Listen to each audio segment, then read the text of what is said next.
3장 도구. 거룩한 여행으로 떠나는 금식. 금식을 하는데 뭔가 먹고 싶다면 기억하라. 당신이 정말로 굶주린 것은 하나님이라는 것을. 로렌 위너. 머드하우스 안식. 기독교는 표면적으로 모순인 듯한 진리로 가득 차다. 꼴찌가 1등이 될 것이다. 죽어야 산다. 약할 때 강하다. 가난하고 박해를 받는 사람이 복을 받는다. 이게 어떻게 가능할까? 나는 강하고 힘이 있는 느낌, 안전한 느낌이 좋다. 불안하고 약해지는 것은 싫다. 반년 정도 쓸 돈이 통장에 있어야 마음도 든든하다. 하지만 사실 하루하루 내 인생에 만족할 때, 페라리 같은 내가 가지고 싶은 사치품을 포기할 때, 자신보다 하나님을 믿는 걸 배울 때 나는 훨씬 더 풍족해진다. 우리는 하나님이 인도하시는 약함의 길을 걸으면서 하나님의 능력을 발견할 것이다. 이 여행에는 유혹이 따를 것이다. 사탄은 우리가 약해질 때를 기다린다. 따라서 여행을 하는 우리는 하나님을 진심으로 붙들지 않으면 안 된다는 걸 인정하고 우리를 강하게 하시는 그분의 손길을 받아들여야 한다. 쉽지 않을 것이다. 그래서 더욱 의미 있는 여행을 위해 몇 가지를 제안하고 싶다. 식단을 정하고 가난한 자를 기억하라. 당신이 후원하는 어린이가 먹는 식단이든 주님이 당신에게 보여주시는 지역이나 친구들이 선교사로 일하는 지역에서 먹는 음식이든 하나를 선택하라. 바나나와 감자, 콩 등 지역별로 선택할 수 있는 음식은 많다. 저소득층에게 제공되는 식량 카드로 구할 수 있는 음식을 먹는 것도 좋고 빈민에게 식량을 배급하는 곳에서 한 사람이 먹을 수 있는 음식의 양을 알아보고 그대로 따르는 것도 좋다. 음식의 종류를 점검하고 조언을 구하고 예산을 세우고 필요하다면 의사나 영양사와 상의한 후에 시장에서 무엇을 살지 정하라. 자신에게 편리한 방법을 찾으라. 예를 들면 밥솥을 구하면 편리하게 이용할 수 있다. 이런 음식은 물론 가게에도 많고 식당에도 많으니 언제든 음식을 충분히 먹을 수 있다. 녹초가 되고 영양실조에 걸리고 현기증을 느낄 것까지는 없다. 오늘은 무엇을 먹을까라고 끊임없이 묻는 헛된 질문을 그만둘 때 인생의 중요한 변화는 가능하다. 나는 2011년 사순절 금식을 할 때 내가 후원하는 어린이들이 먹는 음식과 비슷한 쌀, 콩, 채소, 또띠아를 먹었다. 그리고 솔직하게 말하면 공정무역 커피도 마셨다. 나는 내가 후원하는 아이들이 먹는 음식을 먹으면서 그 아이들을 마음으로 품었다.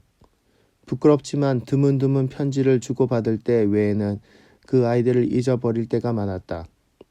하지만 그들이 먹는 음식을 먹는 40일 동안 나는 그 아이들과 함께 식탁에 앉았고 그들을 마음으로 품었다. 금식을 할 때는 불행한 사람들에게 이로운 금식을 하라.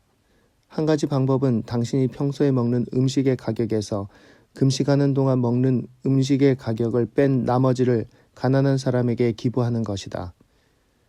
40일 동안 매일 묵상을 읽으라. 나는 당신이 날마다 이 책에 실린 매일 묵상을 읽으면서 가난한 사람과 하나가 되길 진심으로 바란다. 매일 묵상은 금식만을 위한 것은 아니다. 나는 이것 대부분을 어느 사순절 금식을 하는 동안에 썼는데 금식을 하면서 드러나는 내면의 문제에 집중했다. 우리는 이스라엘의 출애굽뿐 아니라 예수님의 최후 해방에 대해 묵상하면서 우리 자신의 해방에 대해서도 성찰해 볼 것이다. 소비주에 대한 관심으로부터 하나님에 대한 관심으로, 대량 생산된 상품으로부터 진짜 필요한 것으로, 재물의 축제로부터 나눔의 축제로. 나는 40일 동안 기도가 필요한 새로운 친구들, 즉 식수를 마실 수 없는 사람들, 약품과 식품, 교육의 기회가 부족한 개발도상국에 사는 사람들을 소개할 것이다. 우리가 이기심을 버리고 다른 사람들에게 관심을 가지게 되기를 바란다. 절기를 참고하라. 사순절은 금식하기에 가장 좋은 시간이다.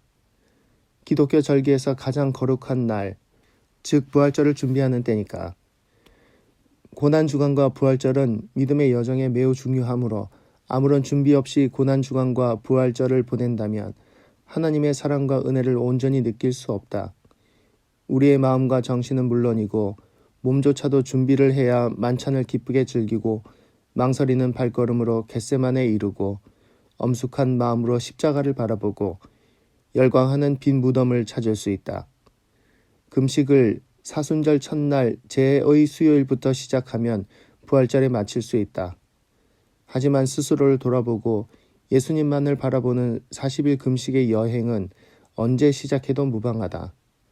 가을에 금식을 할 경우 유대력으로 속죄의 날부터 시작하는 게 좋다. 그러면 추수감사절과 성탄절 몇 주 전에 금식을 마칠 수 있다. 40일 금식을 수요일에 시작하면 주일마다 만찬을 즐길 수 있다. 주일은 교회의 축일이므로 주일에 만찬을 먹는 것은 전혀 이상한 일이 아니다.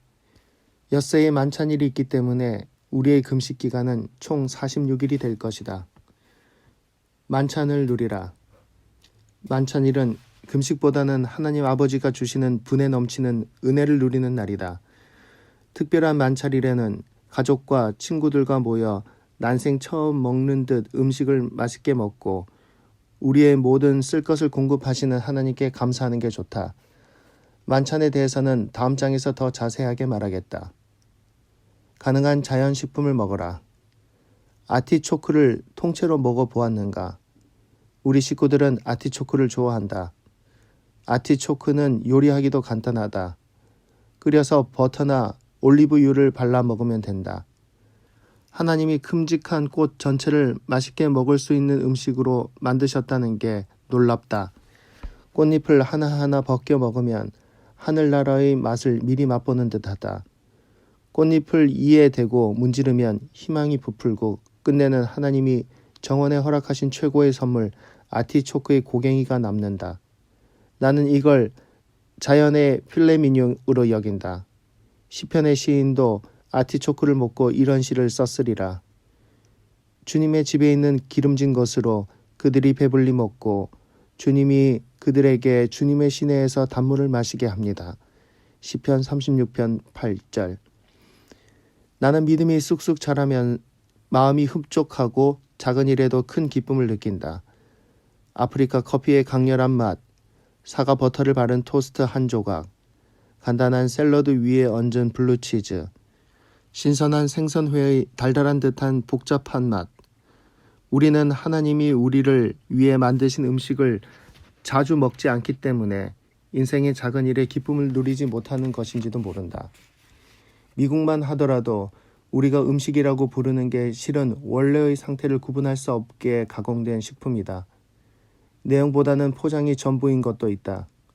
우리는 미각을 잃어버린 게 아닐까. 고나트륨 패스트푸드 탓에 맛을 느끼는 감각이 망가진 것은 아닐까. 실험실에서 가공된 인공적인 맛은 분명히 우리의 미각을 오염시켜 음식으로부터 하나님의 은혜와 진수를 더 이상 맛보지 못하게 할 수 있다. 시장에서 식품을 볼 때면 그 식품의 영양가와 아름다움을 음미해보라. 과일 같은 자연식품을 가까이 하여 비타민과 미네랄을 충분히 섭취하고 잘 익은 신선한 음식을 가능한 한 많이 먹으라. 겸손한 태도를 유지하라. 겸손한 태도를 구하라. 난폭한 운전을 하는 기사와 장거리 여행을 하는 것이나 잘난 체 하는 사람과 함께 일하는 것만큼이나 짜증스러운 일도 없다. 당신은 이 거룩한 여행을 하면서 그런 사람이 되고 싶지 않을 것이다.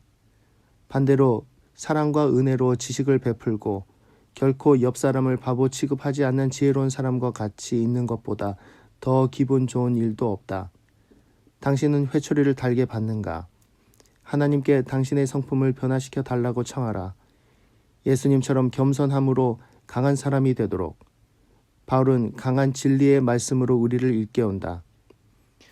그러므로 그리스도 안에서 여러분에게 무슨 격려나 사랑의 무슨 위로나 성령의 무슨 교제나 무슨 동정심과 자비가 있거든 여러분은 같은 생각을 품고 같은 사랑을 가지고 뜻을 합하여 한마음이 되어서 내 기쁨이 넘치게 해 주십시오. 무슨 일을 하든지 경쟁심이나 허영으로 하지 말고 겸손한 마음으로 하고 자기보다 서로 남을 낮게 여기십시오. 또한 여러분은 자기 일만 돌보지 말고 서로 다른 사람의 일도 돌보아 주십시오. 여러분 안에 이 마음을 품으십시오. 그것은 곧 그리스도 예수의 마음이기도 합니다. 빌립보서 2장 1절에서 5절 말씀. 예수님은 헬쑥한 얼굴로 금식하는 티를 내는 사람들에 대해 말씀하셨다. 우리가 그렇게 금식하면 하나님이 아니라 사람을 위해서 금식하는 꼴이 된다. 이 여행은 사람들에게 무슨 인상을 주는 게 목적이 아니다. 우리는 주님을 새롭게 찾도록 하자. 욕심을 버리고 영적으로 성장하고 변화를 받자. 이런 게 추구할 가치가 있다. 이것에 대해 예수님이 잘 말씀하셨다. 너희는 금식할 때에 위선자들과 같이 슬픈 기색을 띠지 말아라. 그들은 금식하는 것을 남에게 보이려고 얼굴을 흉하게 한다. 내가 진정으로 너희에게 말한다. 그들은 자기네 상을 이미 받았다. 마태복음 6장 16절. 금식의 이유는 다양하다. 나는 살을 빼기 위해 금식을 하지는 않는다. 하지만 칼로리를 과다 섭취하기 때문에 내가 과체중이라는 것을 알고 있다. 물론 나는 핑계를 찾는다. 일하는데 압박이 심하다. 여행하는 게 힘들다. 신진대사가 빠르다 등등. 하지만 내가 필요 이상으로 많이 먹는다는 것을 감출 수 없다. 금식을 하면 칼로리 섭취가 줄고 체중도 줄 공산이 크다. 금식은 영혼에 이로운 것이지만 몸이 좋아지더라도 놀라지 말라. 사람들은 여러 가지 이유로 여러 가지 방법으로 여러 가지 금식을 한다. 한 가지 목적으로만 당신의 금식을 설명하려고 하지 말라. 하나님은 당신에게 많은 것을 가르치실 것이다. 더욱 친밀한 기도 생활을 하고 싶은가? 물론이다. 이번 금식 이후로 오랫동안 건강하고 소박한 식사를 하고 싶은가? 좋다. 가난한 사람들을 돌보고 그들을 더 돕고 싶은가? 더 할 나위 없다. 욕심과 중독에 물든 버릇을 버리고 싶은가? 그렇다. 과체중이라면 체중을 줄이고 싶은가? 당연하다. 모든 일이 영적인 것이다. 이런 바람직한 결과들은 하나라도 버릴 것이 없다. 당신이 이 모든 걸 성취하길 간절히 바란다. 나를 포함해서 교역자들은 영적인 것과 물질적인 것을 분리하는 못된 버릇이 있다. 하나님이 창조하신 것을 영적인 것으로 여기지 않는 모든 행동은 잘못일 뿐 아니라 영지주의라고 알려진 이단이다. 내 말을 오해하지 않길 바란다. 내가 또띠아와 집에서 직접 만든 살사이에 중독된 것은 영적인 문제다. 과체중도 영적인 문제다. 고통스럽게도 이 문제는 극심한 가난에 허덕이는 형제 자매들을 마주할 때 뚜렷하게 나타난다. 나는 영양실조에 걸린 아이를 안았을 때 성령이 때리시는 사랑의 회초리를 느꼈다. 나는 너무 많이 먹었고 그 아이는 충분히 먹지 못했다. 고통스러운 깨달음이었다. 내 욕심이 폭로됐기 때문만이 아니라 내 죄악이 함께 있던 모든 사람에게 숨김없이 드러났기 때문이었다.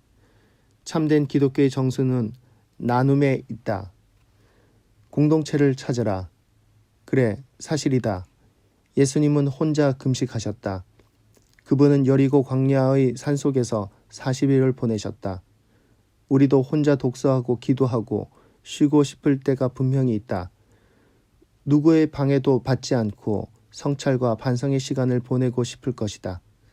하지만 아무도 없는 곳에서 혼자 금식한다면 우리는 아주 힘겨운 시간을 보내게 될 것이다. 우리는 예수님이 아니니까. 우리는 혼자 있을 때 크게 실패하기 십상이다.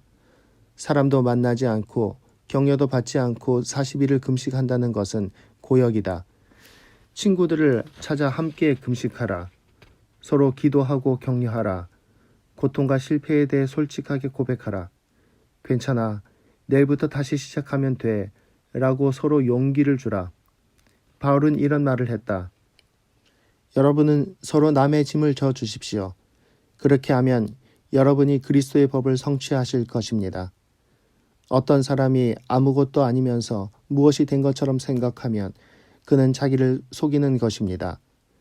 각 사람은 자기 일을 살펴보십시오. 그러면 자기에게는 자랑거리가 있더라도 남에게까지 자랑할 것은 없을 것입니다. 사람은 각각 자기 몫의 짐을 져야 합니다. 갈라디아서 6장 2절에서 5절. 가족과 함께 금식하라. 식구들이 함께 금식을 하는 것보다 더 좋은 일은 없다.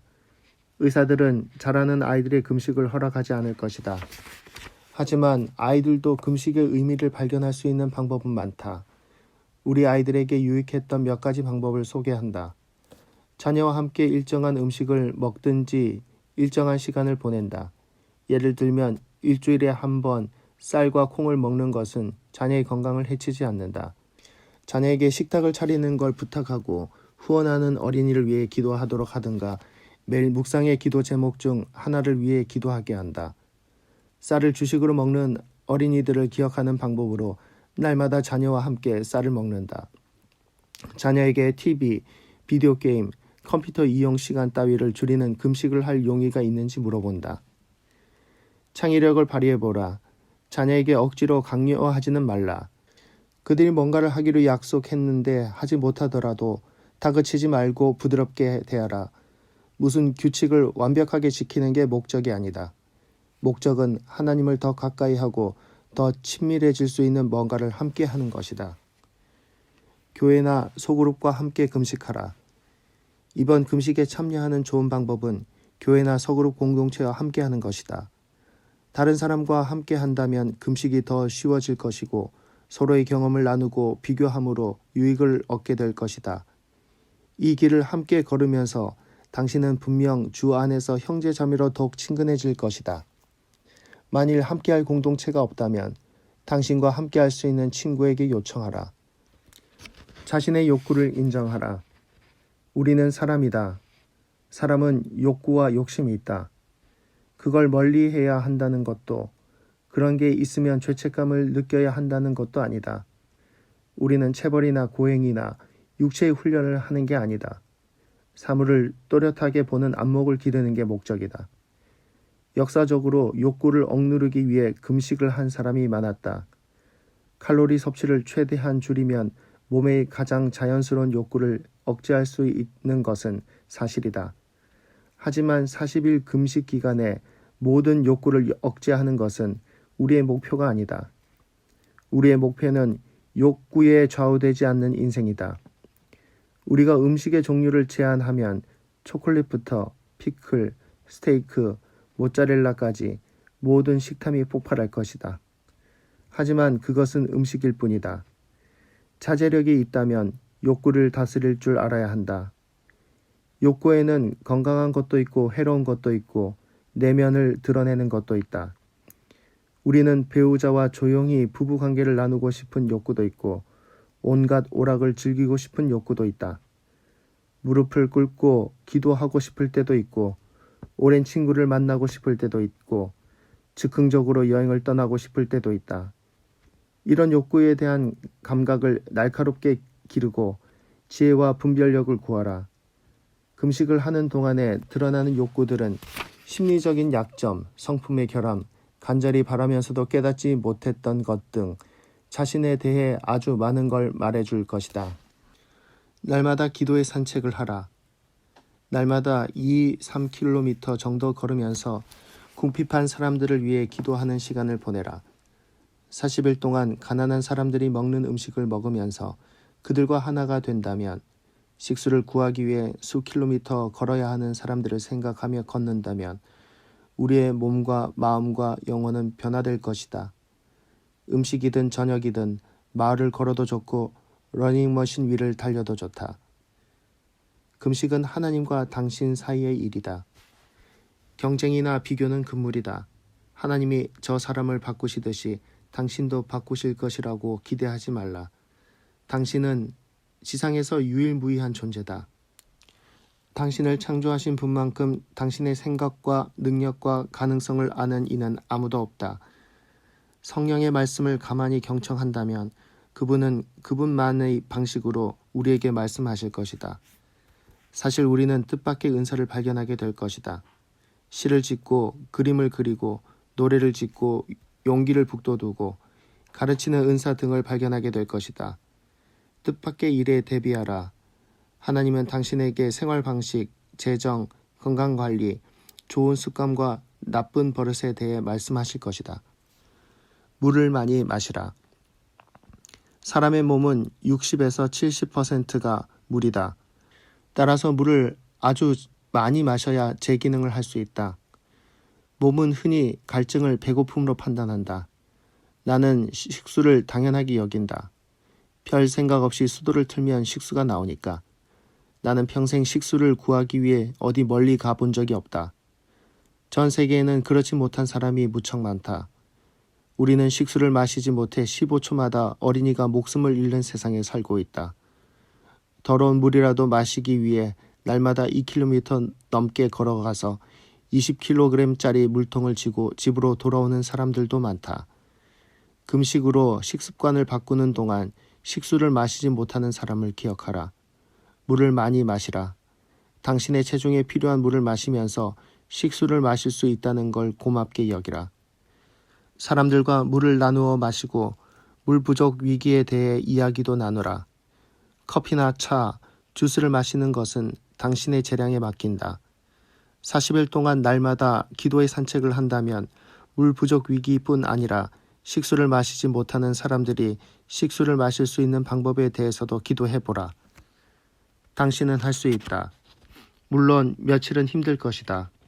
평소에 섭취했던 것보다 칼로리를 적게 섭취하면 몸이 불안과 두려움을 느끼고 비명을 지를 것이다. 금식을 그만둘 핑계를 궁리하겠지만 견디면 하나님은 더없이 좋은 것으로 갚아주실 것이다. 어렵지만 불가능한 일은 아니다. 광야로 들어가면 수많은 두려움을 직시해야 한다. 세계 경제는 두려움으로 사람을 지배한다. 하나님은 은혜와 사랑으로 사람을 위로하신다. 욕심을 버리고 하나님의 마음을 구하자. 공포와 불안을 느끼면 구주에게 달려가자. 이번 기회에 몸과 마음과 영혼을 건강하게 가꾸자. 그분이 우리를 어떻게 보시는지, 그분의 신부인 교회의 가능성은 무엇인지 살짝 들여다보는 기회로 삼자. 40일 동안 용기를 내어 자신을 내려놓고 믿음의 발걸음을 내딛어 우리의 인생에 무슨 일이 생기는지 알아보자. 예수님은 하나님 아버지를 만나고 기도하기 위해 메마른 광야에서 40일을 보내셨다. 우리가 그분을 본받는다면 우리는 분명히 변화될 것이다. 하나님은 우리에게 복을 내리실 것이다.